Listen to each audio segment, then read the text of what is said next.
putting an end to identity politics. This is the Kevin Jackson Radio Show. Welcome back, everybody. Kevin Jackson. I asked the question earlier, why are we here? Why are you here listening to me? You've got better things to do. We all do. But we find ourselves doing things, and we say to ourselves, why are we doing it? Is this exactly what you want to be doing? Pick something in your brain, check out your bucket list, and tell me, is this what you want to be doing? I'm not trying to downplay the show. I think we make it pretty fun, and hopefully you enjoy being here. You obviously do if you're here. But why are we here? And let me tell you why. The craziness of the world. Oakland coffee shop won't serve police. They won't serve the cops. The very people who they're going to call to protect themselves, to protect them, they won't serve. I just want to play the clip of that. Then we're going to get into a few other things, and I want to talk about the Democrat wave that they said was coming. So here's the story about the Oakland coffee shop that won't serve the police.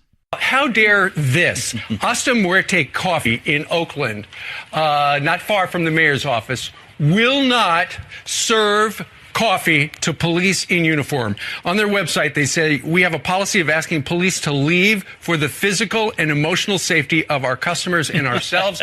And in fact, a cop went in uniform in the last month or so. They asked him to leave. He didn't get any coffee. The cops are trying to have a dialogue with the coffee shop. That's actually the footage of the actual coffee shop. I just want to show you just how classy our police officers are. Here's the response of a police officer who went in, was refused service, and just quietly walked out. And he said, I look forward to talking with the shop owners to build a better relationship with them and the rest of the community.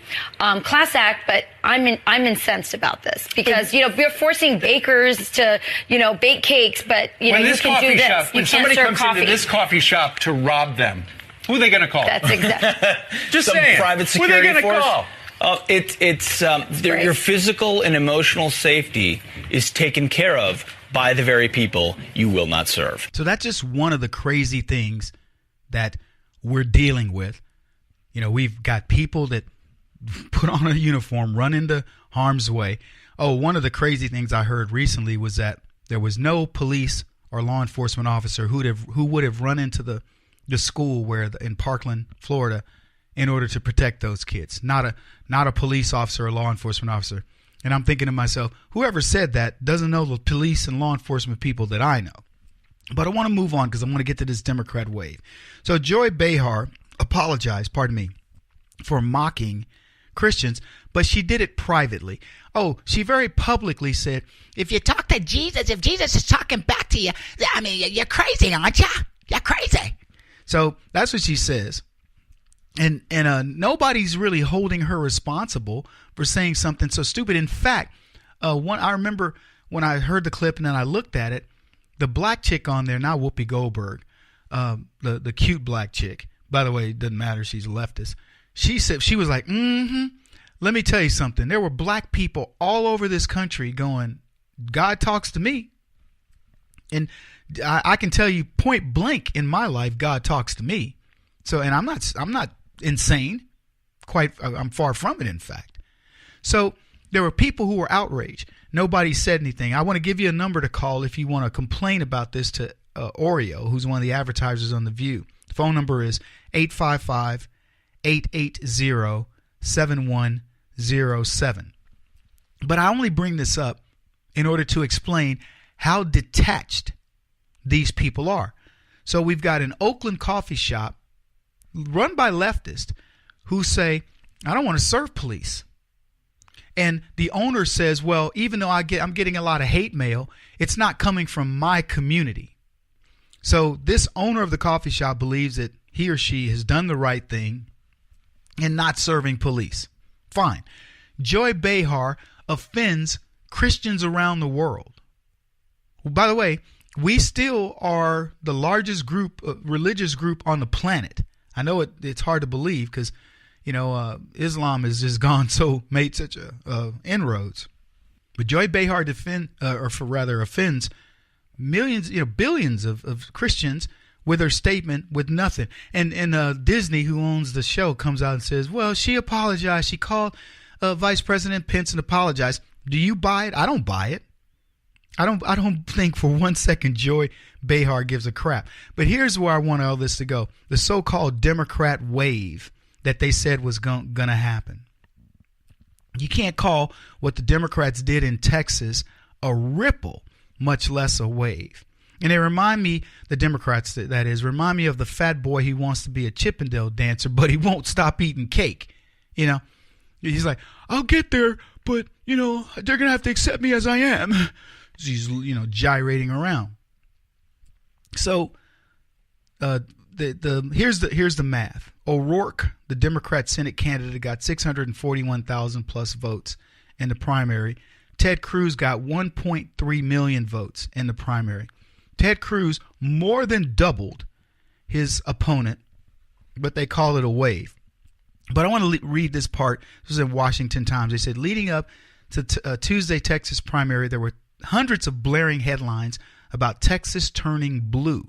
The every other year political head scratcher about a Democrat resurgence in the Lone Star State that gullible national reporters swallow and regurgitate.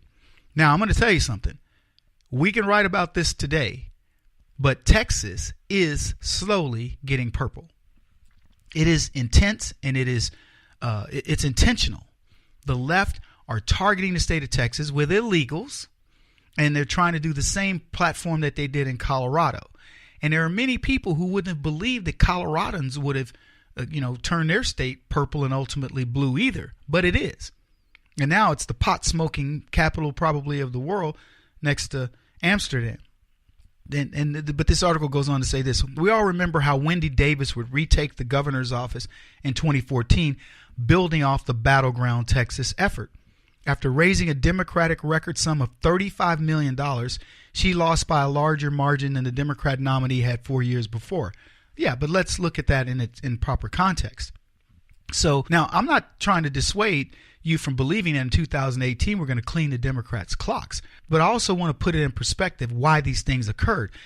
Wendy Davis became abortion Barbie.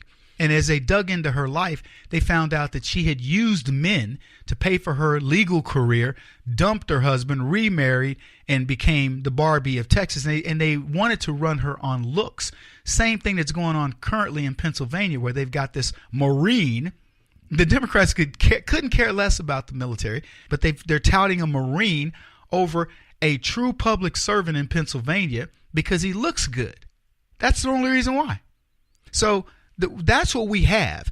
But Wendy Davis shot herself in the foot when all the things that started coming out about her real life. The Democrats didn't vet her properly. And when people finally understood who she was, they were like, we don't want this woman. But she had a chance, a decent chance of winning.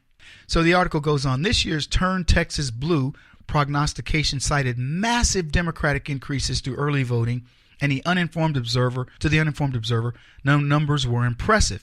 However, GOP primary voters turned out in high numbers, returning balance to the partisan turnout comparison. So all he's saying is this. Yes, the Democrats rallied their troops. They absolutely did. And everything they tried to do in Texas was successful. Except conservative Texans got out, got off their butts, and hit the polls. Now, fast forward a few years. I don't know if you go to many events in the conservative ranks. Go to these events, and in 5 years, you're going to lose, 10, 15% of those people that you saw are not going to be there. It's just the facts. We're losing the war of attrition. So unless we get a younger demographic, at some point, battleground Texas is going to happen just because we are going to be dying off. Get this. Democrats saw a 100% increase in primary turnout from 4 years ago. 100%. Now, as Texas Lieutenant Governor Dan Patrick put it, we've been hearing for weeks in Texas and across the country that a great blue wave was coming to Texas. We were assaulted with predictions that our great state is turning Democrat. But the votes have been counted, and we know that the blue wave never made landfall. He noted that 1.5 million Republicans voted and barely 1 million Democrats turned out. Texas is a bright red state with an engaged conservative majority. So here's what I'll tell you. Democrats can't win without cheating. They can't win. I don't know how many of those votes were illegal or whatever. Look at all the things that are going on right now across the country to give essentially tacit legalization to illegals so that they can vote. Whatever these things are, don't dismiss them. The redistricting, the gerrymandering of these districts is going on in full force. And if we don't do something for 2018 and 2020, we're going to get our clocks clean, not because of our, we will win if they play it by the book, but they won't. TeaPartyCommunity.org. He won't stop until he's the top-rated radio talk show host in America. What kind of weird competitive freak are you? This is the Kevin Jackson Radio Show.